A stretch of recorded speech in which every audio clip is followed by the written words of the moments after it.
So nice. I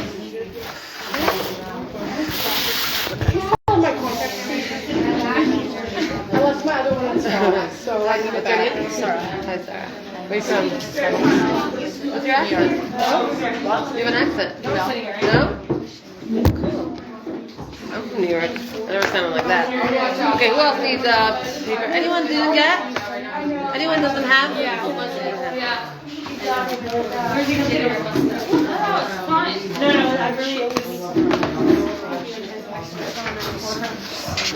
Okay. I do. Hold on. Hi, gal. Who's just singing that? I'm gonna hear that. Hi, gal. Is that? You. Also, yeah. That's it. My last one. Okay. Cool. I think we're good. Yeah, we're good. All right, guys. So we're gonna start because we're like. You pick it up. I'm very zealous of my time with you. They said 12, so I got here at 11:45. I'm never early to anything, ever. It's okay. So today's our second class. Next week's going to be our third class. Come to these classes if you can at 12, so we can have a full hour together, because these classes are very, very unique. Teacher went over. So on Mondays, the teachers cannot go over. We'll tell. Because we have 1.5 more times together and we're out. So, Usually starts at 12:10. yeah?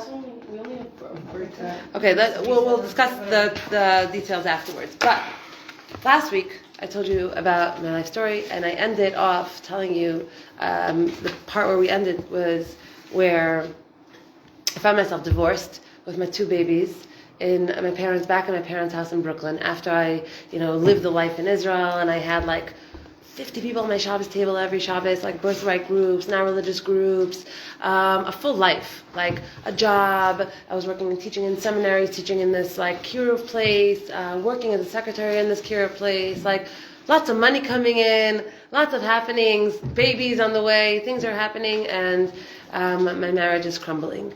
And at that point, that's where we ended. I was telling you that I was back in New York and divorced with my 2 kids, and starting off from scratch, back only with 2 kids now, with 2 babies, and needing to make money again, build my self-esteem up again, and I was searching, and this is what we're up to right now.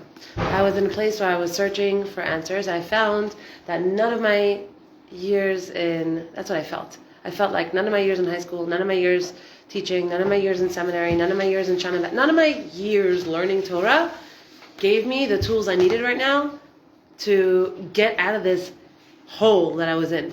This like depressed, no energy, no motivation, having to make money, no interest, sad, dragging my feet through life kind of thing. There was nothing that I had like in my arsenal, like in all of my years, all of my hours, all of my hours of teaching and preparing. Forget about teaching, learning. All my years of learning and going to seminars and going to Shabbatons and listening through thousands of hours of classes like you guys. Nothing. I had nothing to whip out and say, okay, this was going to give me an idea, like motivation, strength, belief, like something. They talk about like when you're like down, facing and you're face down in your life, and you have like no friends and no people, and you feel like that those moments when you're like super, super, super, super, like out of ideas, out of motivation, they teach you that this is going to help you up if you have emunah, so I knew, and this is where we left off last week, I knew that it has to be in the Torah, meaning I have to get my strength, because strength is not something that you go and buy. I can't go to Macy's and buy strength, even though that's what I need right now. I can't, because I have 2 babies that are also depending on me. It's not like I can just be depressed and I can have the luxury. I can have the luxury of depression. I couldn't have that luxury.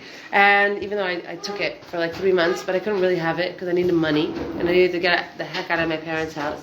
So the question is like, where do I get my strength from? So I couldn't go buy it, and there was no one that was going to be able to give it to me, because I went online and I listened to all the classes and listened to all the rabbis and I did all these things, and nothing was giving it to me. Nothing was giving me strength. I was still feeling flatline every single day. I was still feeling that same feeling, and no one was lighting me up.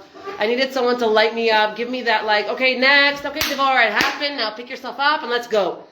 Next, okay, You had a hard thing happen. You went through a traumatic experience. You had a terrible marriage for a very long time. Now you're out of it. Now you're next. You have two amazing children that came out of this. Let's go. You're 32 years old. You can move. You can go. And there was like rocks tied to the bottom of my legs and arms. That's how I felt. And nothing was working. None of those promises were working. So I knew one thing. I knew after I put away all the classes, I put away, the apps and all the classes that I bought and the courses that I bought, I put everything away. And I got a life coach. And she was great. But all I did on the phone with her was cry. Just cried and cried and cried and cried and cried. And I said, okay, so there has to be, after my life coaching situation, which was very good for what it was worth, I needed strength. Because I'm not the kind of person that's just going to be like, okay, this happened to me, like, I got divorced, now I'm just going to, like, get a 9 to 5, and kind of, like, live, and wait for someone else to come into my life and make me feel better. No, that's not who I am. I need to be alive, I want to feel life, I want to touch life, I want to touch life, and smell life, and feel life, and be alive. So I did one thing, and this is what I knew. I knew that one thing I knew I needed, I knew that everything was going to come from this one thing, and this is what I needed to find. And I needed to find Emunah. I knew that it was Emunah. I knew that I knew nothing about Emunah, really. I heard about it, I learned about it, I read about it, but I didn't really know what it is. I knew that I needed it right now. It wasn't just like, I knew what you probably know, which is like, believe in God, everything is Gamzula Tova, you missed the bus, have Emunah. You don't have money, have Emunah. You have no friends, have Emunah. You failed your test, have Emunah. You have no idea what you're doing this summer or next year or your life in general, have Emunah. That's very nice, but I don't know what Emunah is. Like, how do I actively and actually make this thing work for me? How do I get to a place in my life where I feel amazing, where I look amazing, and where I'm radiating life? And then I started researching. And I went into, I would say it was about 3.5 months of researching, hardcore researching, Jewish, non-Jewish, and of everything that has to do with the power of thought. Because I knew that what got me into that bad relationship was the way I was thinking. And I knew that my thought patterns, half of them were awesome and healthy and amazing, and half of them were self-defeating, half of them were downright abusive, and half of them were leading me to relationships and people and friendships that were not good for me. So what I decided to do, what ended up happening, girls, there's no talking now. I decided to do, what ended up happening, was that this was born. Breakthrough was born. Breakthrough was born, which is basically my thesis on how to actively, practically, with steps of what I did to come out of that hellhole, which is what happened after, I'd say, 4 months. 4 months of working these steps, my whole life changed. After 4 months, I lost weight, I had energy, I had vitality. I was still hurting in different areas of my life, but I was functional. I wasn't just functional, I was alive. I was meeting friends, I was speaking on very, very big platforms around the city in Manhattan and around America. I was touching people's lives. I was making an impact. I was taking courses. I was giving courses. I was making a lot of money. I was alive again because it worked, because something worked. And when something works, you want to give it to people so they can understand how it works and make it work for themselves. So what we're going to do over the next 1.5 hours together, which is today, half an hour today, and next time for our next hour, is I'm going to give you a download of the most practical, hardcore steps that if you do these things, they will work. There's no, this doesn't work for me. It works for any human being, Jewish, non-Jewish, religious, non-religious, that does this stuff. Anyone and everyone. It's a taste. It's a small taste. Okay, I'll let you all get your stuff together.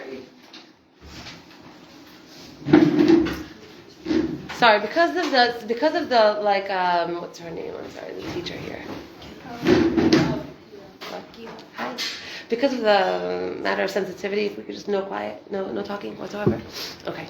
Because we want to dive right in, and I'm building this up so much for you, so you realize that I'm not joking, and I have really, I have only to gain from this, which means, and you have only to gain from this, because it's not just worked for me, because ever since I've created Breakthrough, and it worked on me, I started teaching it to women all over the world. We were first doing it on the phone back before there was any kind of Zoom or anything like that. We had groups and groups of people on the phone listening to this stuff and downloading into our lives, and women have done this. And after 2-3 weeks of people doing this, they all of a sudden started getting the phone calls. Oh my gosh, Devorah, I had a breakthrough. Oh my gosh, Devorah, you don't understand. I've been in this loveless marriage forever. My marriage is changing. My husband is changing. Our marriage is changing.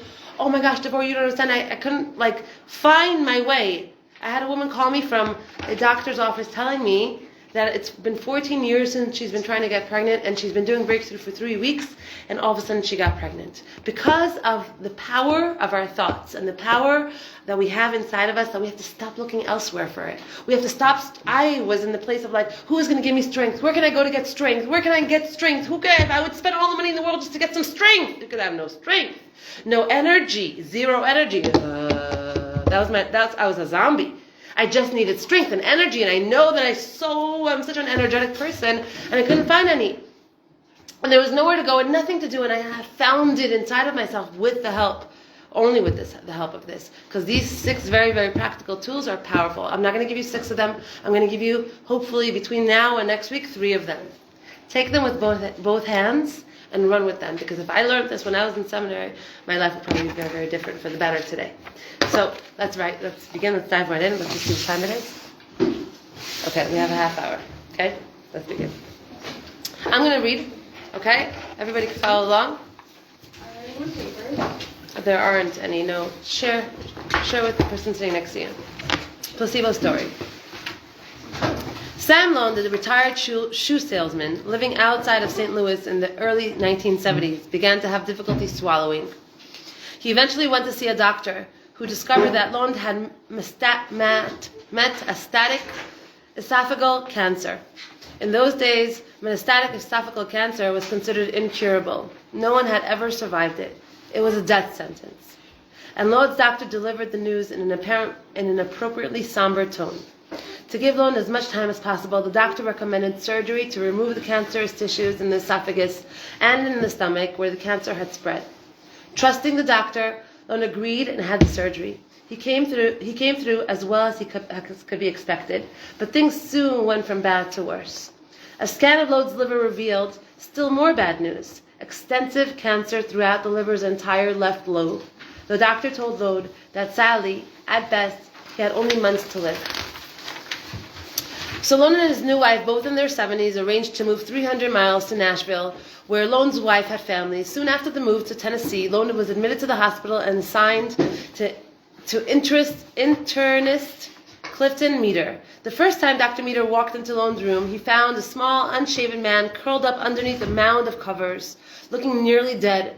Lone was gruff and uncommunicative, and the nurses explained that he'd been like that since his admission a few days before.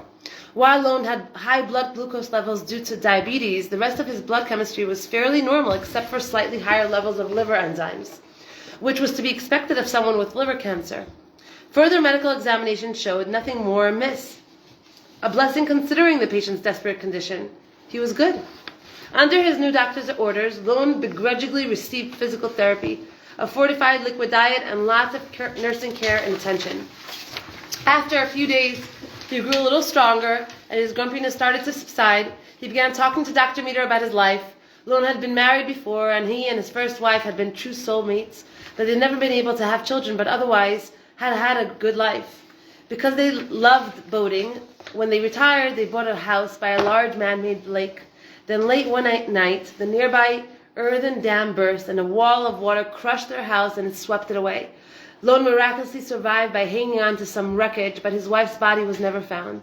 I lost everything I ever cared for, he told Dr. Meter. My heart and soul were lost in the flood that night. Within 6 months of his wife's first death, while still grieving and in the depths of depression, Lone had been diagnosed with esophageal cancer and had had the surgery. It was then that he had met and married his second wife, a kind woman who knew about his terminal illness and agreed to care for him in the time he had left. A few months after they married, they made the move to Nashville, and Dr. Meter already knew the rest of the story. Once Lone finished the story, the doctor, amazed by what he had just heard, asked with compassion, "What do you want me to do for you?" The dying man thought for a while. "I'd like to live through Christmas so that I can be with my wife and her family. They've been good to me." He finally answered, "Just Help me make it through Christmas. That's all I want. Dr. Mita told Lode he would do his best. By the time Lode was discharged in late October, he was actually in much better shape than when he had arrived. Dr. Mita was surprised but pleased by how well Lode was doing. The doctor saw his patient about a month after that, and each time Lode looked good. But exactly 1 week after Christmas, on New Year's Day, Lode's wife brought him back to the hospital. Dr. Mita was surprised to find that Lode again looked near death. All he can find was a mild fever and a small patch of pneumonia on Lode's chest x-ray, although the man didn't seem to be in any respiratory distress. All of Lode's blood tests looked good, and the cultures the doctor ordered for him came back negative for any other disease. Dr. Mita prescribed antibiotics and put his patients on oxygen, hoping for the best, but within 24 hours, Sam Lode was dead. As you might assume, the story is about a typical cancer diagnosis followed by an unfortunate death from a fatal disease, right? Not so fast. A funny thing happened when the hospital performed Lode's autopsy.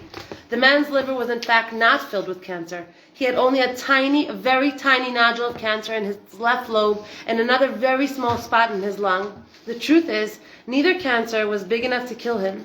And in fact, the area around his esophagus was totally free of disease as well. The abnormal liver scan taken at the St. Louis hospital had apparently yielded a false positive result. Sam Lode didn't die of esophageal cancer, nor did he die of liver cancer. He also didn't die of the mild case of pneumonia he had when he was readmitted to the hospital. He died quite simply because everybody in his immediate environment thought he was dying.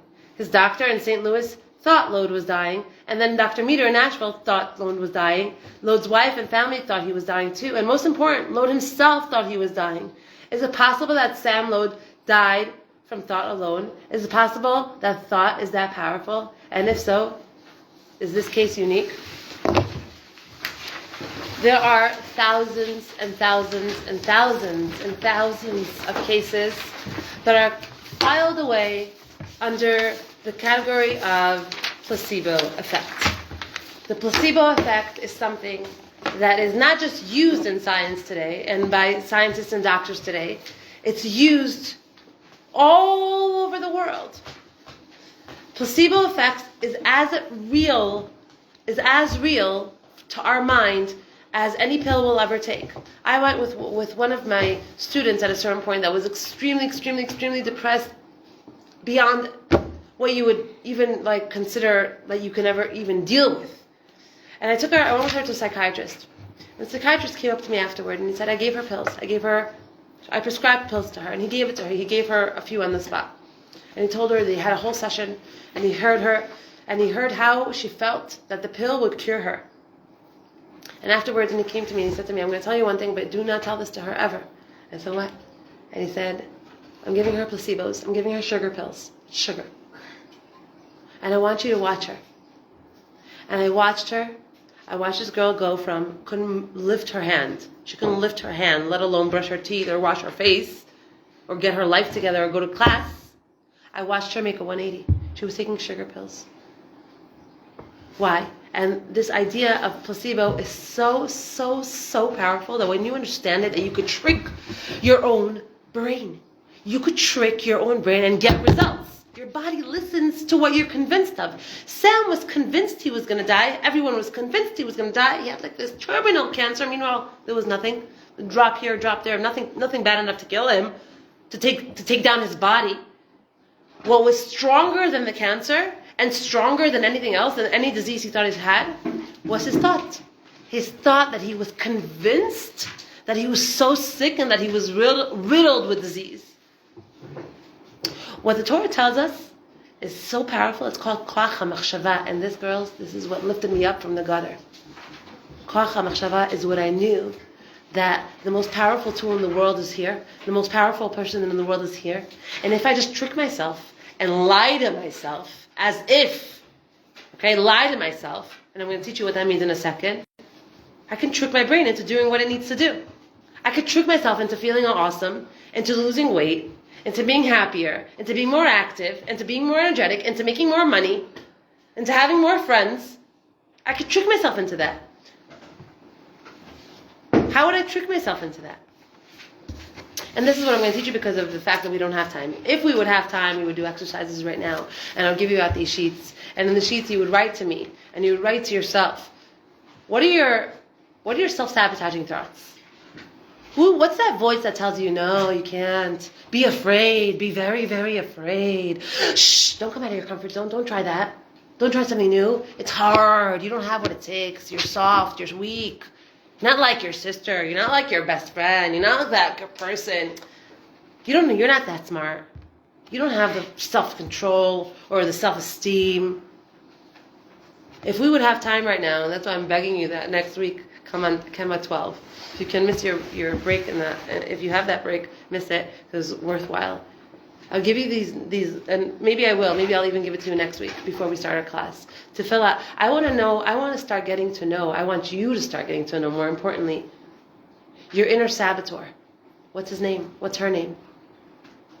And when I do this with my groups, every woman that I speak to, because I also have a one-on-one with each one of the women that takes the breakthrough. It's not a simple journey, but it's people move very, very fast when they do it. We have a one-on-one. And I always ask her, what's her name? The bully. You know the bully? The one that tells you don't do that, it's too dangerous. It's too fearful. You don't have what it takes. Or you're not strong enough. Or you're weak. Or you don't know, you're quiet. You're too shy. What's her name? And in a minute, everyone comes up with a name. When I work with women one-on-one, it's almost like, and they always have these like scary names, like Clara, or like, what's her name? What the other girl? What was her name? Bertha. Or they have these like bully names, like you would imagine like a bully, like Bertha. Bertha says that to you, yeah. What does she say to you? She tells me to just keep my mouth shut because I don't know what I'm talking about. To just do what everyone else does. That's what Bertha does. That's what Bertha says. Hold on 1 second. Let me just put my phone on silent. So it's really, really, really, really important for you to start getting familiar with the inner saboteur because it's not you. It's someone that's there, that's standing in your way, that wants to stop you from growth, from healing, from touching yourself, from touching your own potential. And every single one of us has her. Every single one of us walks around with an internal saboteur. And the way to use placebo effect is what we're going to learn right now. The way to use placebo effect, the way to sabotage your saboteur, the way to get out from underneath the rubble, the way to get out from underneath all the self-defeating thoughts and ideas about yourself and all the self-negating words that you say to yourself.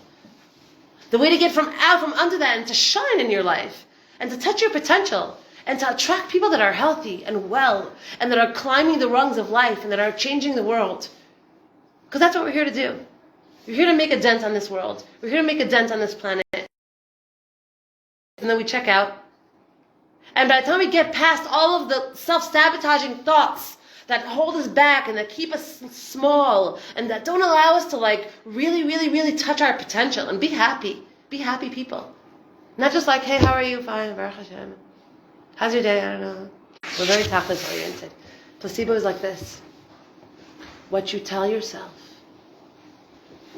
you believe. Period. What you tell yourself, there is a very not smart. It's not smart. It's kind of dumb. There's a very, back here, it's called your subconscious mind. It's right here. And without you realizing, without you being in touch with it so much, without you knowing it so much, it always listens to what you say to yourself. And whatever you say to yourself, or whatever you think in general, it's like, Amen. Yes. Yes. It always agrees with you. You look yourself in the mirror, and you know you have weight to lose. But you look yourself in the mirror and you say, I'm so fat. I'm so fat. Look at this. Look at that. Look at here. Look at there. Look at that. Look at that. Look at this. So fat. So many wrinkles. Oh my gosh. Look at all this one right here.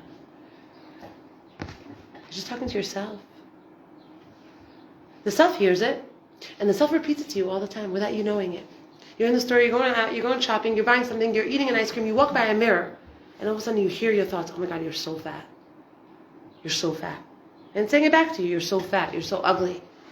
You're so... Whatever you say to yourself believes. And not only believes, it becomes your reality. I used to be very overweight at a certain point in my life when I was younger. And I remember I used to look at myself every single day in the mirror and say, you are so fat. I would just like call a spade, like just call it what it is. You're fat. Every day I used to look at myself in the mirror and say, you're fat. And I would go on these crazy diets and drink a lot of water and run and do it and nothing. I wouldn't lose weight. And then I started realizing that maybe it's because I keep telling myself over and over again that this is what I am, this is what you are, this is what you are, this is what you are. But it's the truth, Devorah. What, are you going to lie to yourself? It's called fake it till you make it. I'm going to tell myself, but it's not true. This is what I hear from all the girls. But it's not true. You are fat. Let's say when I was carrying extra weight on me, I would look at myself in the mirror and say, your body is so gorgeous. You have the most gorgeous body and you're so healthy. And I love how you're so thin, but I'm not thin. What, am I going to lie to myself? You say what you want and you stop saying what is. Don't ask me how that works. Just know that it works. This guy killed himself because he thought that he was dying. There was nothing wrong with his body. Nothing wrong with his body. Nothing wrong with his body. He was healthy. He was healthy. You know how many people walk around with cancerous cells and that their cancer never acts up and it never gets activated and they never really have cancer, they never get diagnosed because even though they have they're not dead, they're alive, but they're not active. You know how many people are walking around with non-active cancerous cells? Almost everyone. He was healthy. It works. Whatever you plant in your brain, whatever you tell yourself will start to sprout somehow and will become your reality. Because your thoughts create your reality. Your thoughts alone create the life that you're living. The stuff that you're not happy about in your life, you have to know that in some place in your head, you're thinking about it. Whether it's subconsciously or consciously, that's how you're thinking about your reality. Where you're capable, where you're absolutely not capable of being. Why is it that I remember when I was like in my camp years and I always wanted to go to Camp Simcha and work in Camp Simcha and be in Camp Simcha. And it was always like the cool girls that went to Camp Simcha. It was always like the super confident girls that went to Camp Simcha. It was always the girls that were got accepted there. I was never, in my head, I had this thought in my head all the years, not realizing that I would never get chosen to go to Camp Simcha because I'm not XYZ like the girls that do go. Because I'm not hardcore like they are or whatever. And I never did go. And I had not only did I not go, I didn't even apply to go. Because I knew I was not going to get in. You see, what you know about yourself holds you back from living yourself, from living the life that you really, really want to have. And then people create these prisons that they live in. What I'm capable of, what I'm not capable of, what I deserve, what I don't deserve. The kind of friendships I really, really, really crave to have and relationships that I crave to have. But really, that's not practical because I've always had these kind of friends and I always have these kind of relationships. And that's how people create patterns in their life. And that's how they fall into bad marriages. And that's how they have really bad experiences in life because they're like, this is not going to happen for me. I'm not, that person's going to have money because she's not me. I'm always struggling, I don't want to buy that iced coffee. I don't want to take that cab because, you never know what's going to happen. I'm always struggling with the money because my parents struggle with money, because money is so hard to come by. And we have all these limiting beliefs till we close ourselves down into a prison. And what I'm trying to tell you right now, and I'm teaching you right now, is that what you tell yourself, your mind believes, whether it's true or not true. Whether it's true or not true. But it's not true that I'm thin right now, and it's not true that I have money right now, but stop saying I'm broke. Stop saying to yourself, I'm broke, I'm fat, I'm broke, I'm fat, I'm not smart, I'm not a good enough this, and I'm not good enough that, I'm never going to be able to get into this, or I'm never going to be able to do that, or I'm so embarrassed about this part, then what you say to yourself, that's the kind of garden that you end up living in. That's the kind of environment that you end up living in. So even if you feel like you're lying to yourself, and this is the catch, and this is where the bottom line, I'm going to answer your question in a second. This is the bottom line. Fake it till you make it, which means say to yourself, money comes into my life like there's no tomorrow. Oh my gosh. It's flooding. Money is flooding my life. Say that to yourself, but it's not true. Money isn't. I have no money and I have a minus in my account. I don't care what you have. That's the thing. You want to change, right? You don't want to stay in the status quo. You want to come out of the status quo. You want to lose that weight. You want to have that amazing husband. You want to move to that place in the world and make a dent on this planet and impact lives. You want that, right? And all the self-defeating thoughts are telling you just stay small and stay quiet and stay dumb and stay in your corner and don't come out of your comfort zone, right? So I'm telling you the key to open that door is to start walking the walk and talking the talk of the things that you want, regardless of whether you're saying to yourself, oh my gosh, and rolling your eyes in your head, saying to yourself, oh my gosh, I'm literally legit lying to myself. It's not how I feel, it's not how I look, it's not how I act, I don't care. You want to attract that? Be that. Think that. Think that in your head. Just entertain it in your mind. I was giving this course to a few, like about, I would say a year ago, here in Israel. And one of the girls that was taking it, she was in Shidduchim for a while. And she was up to class number 4 or something. And class number 4 is all about gratitude and the power of gratitude and that how it brings into your life what you're grateful for. You end up pulling more of what you're saying thank you for into your life. So if you say thank you for life, you end up pulling more life into your life. You end up living longer. Whatever you're grateful for, you bring more of it into your life. Okay? She came to me for a one-on-one. She's like, I have to talk to you. She came in, like I said, the only time I have to talk is like 8 o'clock in the morning. She came at 8 o'clock in the morning. She never wakes up at that time. She always wakes up at 12 and later. She came at 8 o'clock in the morning, and she came with her notebook. And she said, Devorah, what do I need to do in order to get married? Now, she really identified. I saw in her, she really wanted to get married already. Right? You have to want something in order to make it happen. She really was there. She was there. She's like, I'll do whatever it takes. I told her to come at 8 o'clock in the morning. She came at 8 o'clock, even though it was so hard for her. It's totally not her timing of the day. And I told her to do this. I said, wherever you are, whatever you do, don't start looking for him. Don't start looking for him. Don't start looking for him. Is he in that pizza store? Is he in that app? Is he with my friends? Stop with the looking and start envisioning. Can you do that? She's like, okay, what does that mean? She's like, Devorah, but is it going to work? Because I really want it to happen. And she's paying me money to coach her. I was like, let's just do this, okay? Wherever you are, I want you to envision him with you. And in the car, when you're driving in the car, talk to him. Talk to him like he's sitting right next to you in the car. Talk to him as if and envision him talking to you and answering you back based on what you would want to hear from him.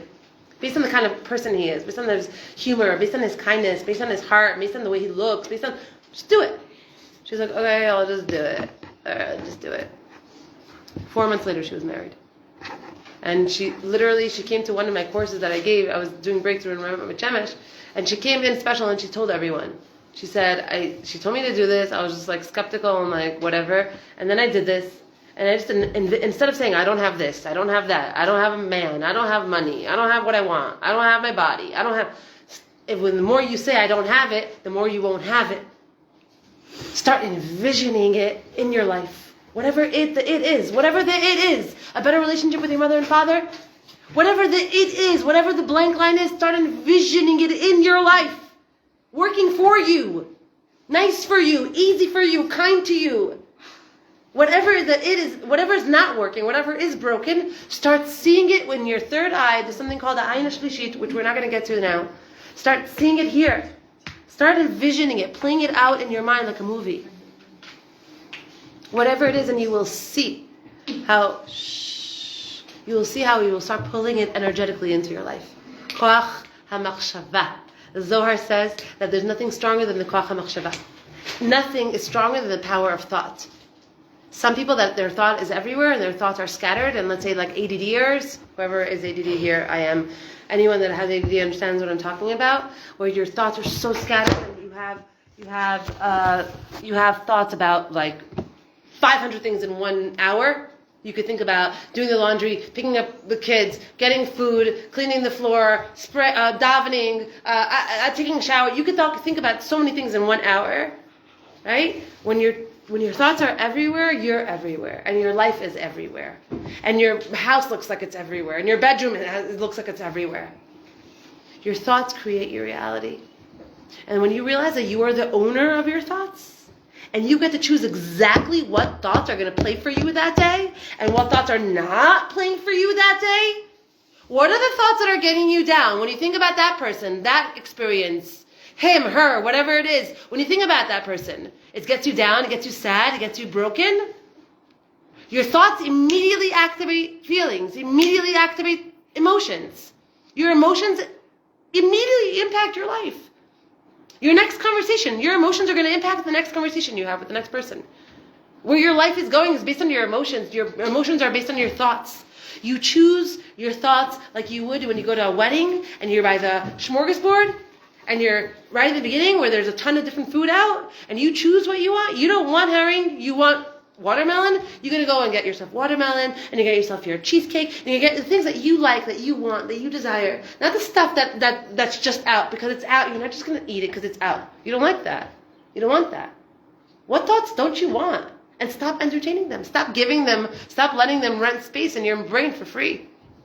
Because they're self-defeating thoughts. And they hold you in the same spot and they don't let you move. And when I did this after I got divorced, you know how hard it was? It was like having an arm wrestle with my brain. My brain was like negative, dark, negative, dark, negative, dark, negative. It's always going to be this way. It's always been this way. I'm always going to be alone. It's never going to die. I'm always da. That's what I was. Very practical. Very realistic. You have to be realistic. Who says you have to be realistic? Who says you have to so be realistic? That's what the Torah tells us. Yeah. We see what's happening in your life right this second. Let's change it. How to change it? First things first, and this is what I did. The first thing I did was start looking myself in the mirror and telling myself exactly what I wanted, not exactly what was. Not what was. What was an overweight, depressed, exhausted, broken, divorced mom of two. That's what was. I started saying to myself in the mirror, I started thinking in my head, I started shooing bad thoughts out. Every time I would have one of those negative thoughts, no, bad, no. And Rabbi Nachman teaches, he said, you can't have two thoughts at the same time. You can't have two thoughts at the same time. I can't think bad and good at the same time. I'm either in one of those dark thoughts, in that lull, or I'm in a parv one, or I'm a positive one. I can't have two at the same time. So when you have a hard feeling come up for you, and when you have one of these like pulling you down emotions that are coming up for you, immediately change the subject in your head. Change it. Look at the trees outside. Wow, look at those beautiful colors on the trees. Distract yourself. Distract yourself. Because if you would learn Kabbalah on the power of thoughts, and if we would have really enough time here to really go into this, you would understand energetically there's a war going on energetically and spiritually for you right now. Dark thoughts are actually, according to the Maharsha, they're actually dark entities. They're beings. They're dark malachim. And when they come into your brain, they convince you that it's you thinking that. And it's you feeling that. Rabbi Nachman has a whole chapter on this, and he in the book called Advice. I think it's chapter 5 or 7 on thoughts. And he quotes tons of different Kabbalah sources over there. And what are thoughts? Thoughts are energetic beings. Do you know that? Energetic beings, which means that they have energy to them. And that brings us to our next part, which we're going to continue next time. But I just want to introduce it here, which is I'm going to give you this paper, bring it back with you next week, okay? Here, pass it around. Just take one.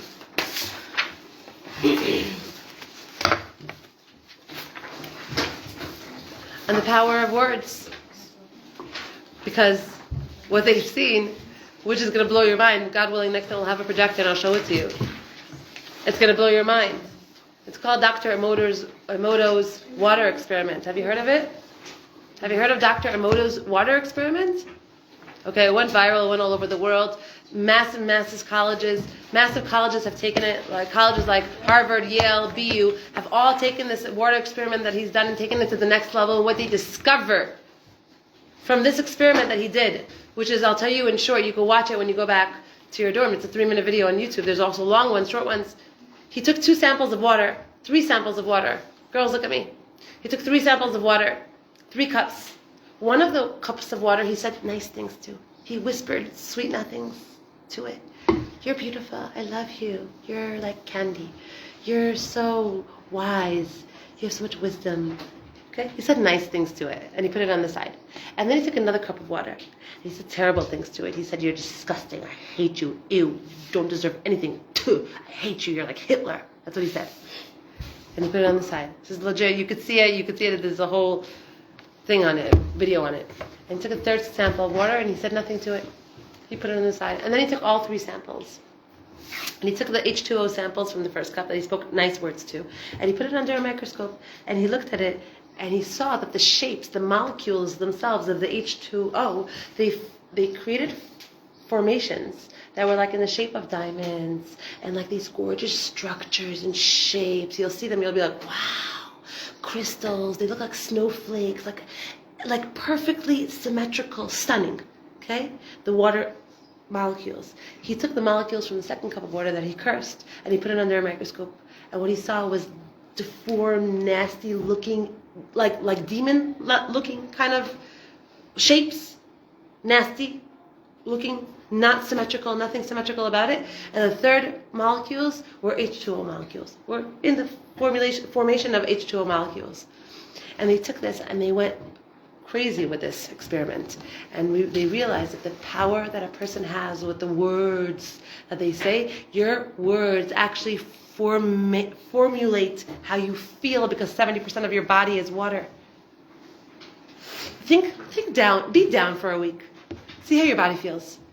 Psychosomatic experiences, people get fibromyalgia, people get physical pains in their body from just their thoughts alone. Because how they talk to themselves and how they yell at themselves and how they put themselves down, and I can't come out of my comfort zone, and I can never stop that, and I'm addicted to that person, I'm addicted to this food, I'm addicted to this lifestyle, and I'm so weak and I'm not strong enough. And those way they talk to themselves actually affect their actual cells in their body and make them weaker. And once their body becomes weaker, then they're open to disease. Their immune system gets weakened by the way they think, by the way they talk.